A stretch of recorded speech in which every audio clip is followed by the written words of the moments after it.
ఈ తెలంగాణ వాళ్ళకి అసలు సిగ్గే లేదు.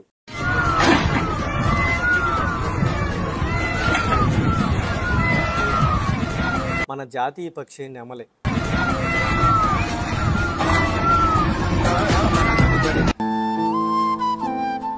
మన రాష్ట్రీయ జంతువు జింక.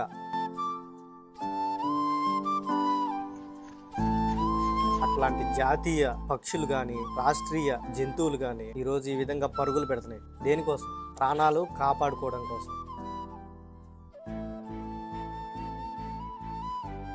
అందరికీ నమస్కారం.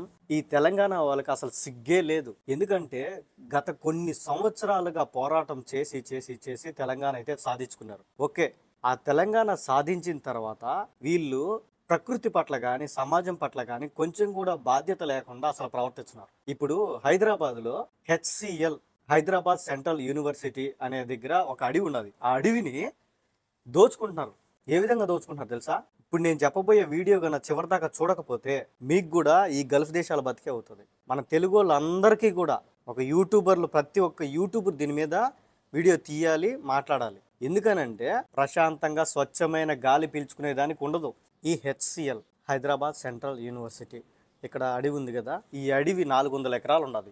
ఈ 400 ఎకరాలని ఆక్రమించి హైదరాబాద్ సెంటర్లో ఉండదంటే ఇది, దాన్ని ఆక్రమించి అక్కడ IT ప్లానింగ్లు, సాఫ్ట్వేర్ కంపెనీలు, కొన్ని ఏదో కొత్త కొత్త కంపెనీలన్నీ పెడతారంట. వీళ్ళు అక్కడే ఎందుకు ఎంచుకుంటున్నారంటే చుట్టుపక్కల పరిసరాల్లో ఇది సెంటర్ పాయింట్, దీనికి నీటి సరఫరా అన్ని ఫెసిలిటీస్ బాగున్నాయని చెప్పి వీళ్ళు అక్కడ ఎంచుకున్నారు. నాకు ఒకటి తెలియక అడుగుతా, ఈ పర్యావరణాన్ని నాశనం చేసేదానికే వచ్చింది ఈ గవర్నమెంట్.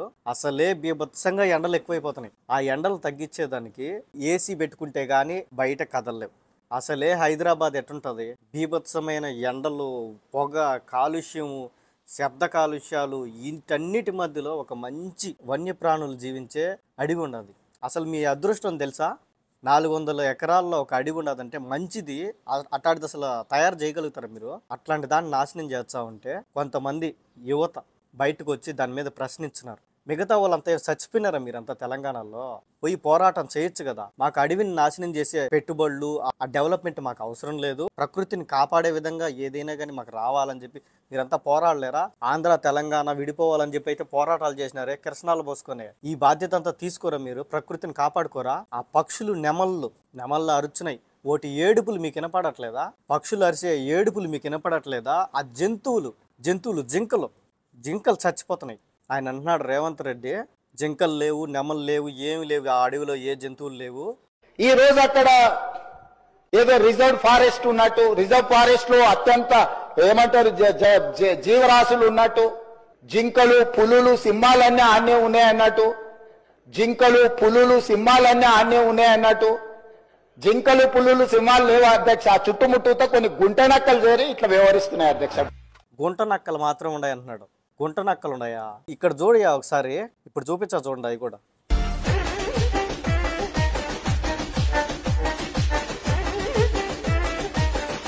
అవి గుంట నక్కలయ్యా. వయసులో పెద్దాయనే నువ్వు, 10 మందికి చెప్పి నేర్పించే స్థాయిలో ఉండే వ్యక్తివే నువ్వు. ఆ స్కామ్ గ్రేస్ పార్టీలో చేరి ఈ విధంగా తయారైపోతున్నావు ఇండియా. ఈ విధంగా తయారయ్యి దేశాన్ని ఏం ఉద్ధరిద్దామని చేస్తున్నావు నువ్వు? నాకు ఒకటి తెలియకడుగుతా, మన రాష్ట్రీయ జంతువు ఏది? రాష్ట్రీయ జంతువు జింక. మనందరికీ నేషనల్ బర్డ్ ఏంది? మనందరికీ జాతీయ పక్షి ఏంది? నెమలి కదా. జింకలు ఆ మాదిరి ప్రాణాలు కోల్పి చచ్చిపోతా ఉంటే, వన్యప్రాణులు చంపుతా ఉంటే, మీరు చట్టాన్ని మీరే చేతిలోకి తీసుకొని మీరే చంపుతా ఉంటే ఇంక ఏం జరుగుతుంది?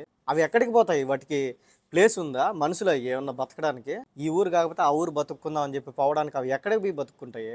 ఆవులు కూడా రోడ్ల మీద పడి పేపర్లు, ఎవరన్నా కాయగూరలు వేసా, ఏదన్నా పండ్లు పలహారాలు పాడైపోయినట్టు పడేచ్చే రోడ్డు మీద పడి తింటున్నాయి. ఈరోజు ఆ పరిస్థితి వచ్చింది ఈ జింకలకి. పక్క రాష్ట్రాల్లో తమిళనాడులో స్టాలిన్ సీఎం. ఆ స్టాలిన్ సీఎం అయ్యింది, కొన్ని తాటి చెట్లు అయితే తగ్గిపోతున్నాయి. ఆ తాటి చెట్లు తగ్గడం వల్ల సమాజానికి ముప్పు ఉండదు, కొంచెం ఇబ్బంది కలుగుతుంది, సమాజానికి ప్రమాదం ఉండదు అని చెప్పి తాటి చెట్ల కోసం ఒక బిల్లు అయితే తయారు చేసినట్టు. కానీ మనం ఏం చేస్తున్నాం? ఉండే ప్రకృతిని నాశనం చేస్తున్నాం. ప్రకృతిని నాశనం చేయడం చాలా సులభం. అదే ప్రకృతిని కాపాడుకోవాలంటే, ఒక అడవిని సృష్టించాలంటే ఎంత కష్టమో తెలుసా? మీ జీవిత కాలం సరిపోదు ఒక అడవిని తయారు చేయాలంటే. బయట దేశాల్లో, ఎడారి దేశాల్లో ఎండలు ఎక్కువైపోతున్నాయి, తట్టుకోలేక ఒక దుబాయ్ తీసుకోండి, వాళ్ళు ఏం చేస్తున్నారు? చెట్లు ఇంకా పెంచుకుంటున్నారు. ఒక చైనా తీసుకోండి, రైతులకి ఇంకా వ్యవసాయం కోసం అని చెప్పి వాళ్ళ మీద దృష్టి పెడుతున్నారు. ఇప్పుడు హైదరాబాదు డెవలప్మెంట్ కాని రాష్ట్రం కాదు, బాగా డెవలప్మెంట్ అయిన రాష్ట్రాల్లో హైదరాబాద్ కూడా ఒకటి. అంత డెవలప్మెంట్ అయిన రాష్ట్రాన్ని మీరు ప్రత్యేకించి దాంట్లోనే పెట్టాల్సిన అవసరం లే. చుట్టుపక్కల ప్రాంతాల్లో ఎక్కడైనా పెడితే ఆ ప్రాంతం కూడా డెవలప్మెంట్ అవుతుంది. ఎందుకంటే పెద్ద పెద్ద కంపెనీలు వచ్చినప్పుడు కంపెనీల చుట్టూ ఉండే ప్లేసులు కూడా అవి కూడా డెవలప్మెంట్ అయిపోతాయి. మీరు చేసేది ఇది ఒకటి మానుకోండి. ఇది మంచిది కాదు. సమాజానికి ప్రకృతికి చాలా అంటే చాలా ప్రమాదం. ప్రకృతికి ఎదురెళ్ళగాకండి. ప్రకృతి అంటే దేవుడితో సమానం. దాన్ని నాశనం చేయాలని చూడకూడదు మనం. కాబట్టి దీన్ని ఇంతటితో ఆపేచ్చే మన భావితరాల వాళ్ళకి మంచి చేసిన వాళ్ళు అవుతాం. నేను ఫస్ట్ మీకు సిగ్గులేదని చెప్పినాను. ఎందుకంటే ఇంత జరుగుతా ఉంటే పట్టించుకోకుండా మీ పనుల్లో మీరు ఉన్నారు చూడండి. అందుకంటున్నా నేను, సిగ్గులేదు మీకని. వెళ్ళి పోరాడండి. యువత పోరాడుతున్నారు, వాళ్ళని జైల్లో పెడుతున్నారు. మొత్తం రాష్ట్రం మొత్తం పోతే రాష్ట్రం మొత్తాన్ని జైల్లో పెడతారా? రాబోయే రోజులకి మీ భవిష్యత్తుని మీరు కాపాడుకోండి. ఈ వీడియో వల్ల నేను సమాజానికి ఏం చెప్తున్నానంటే, ప్రకృతిని నాశనం చేయొద్దు, దాన్ని వీలైతే కాపాడండి. జై హింద్.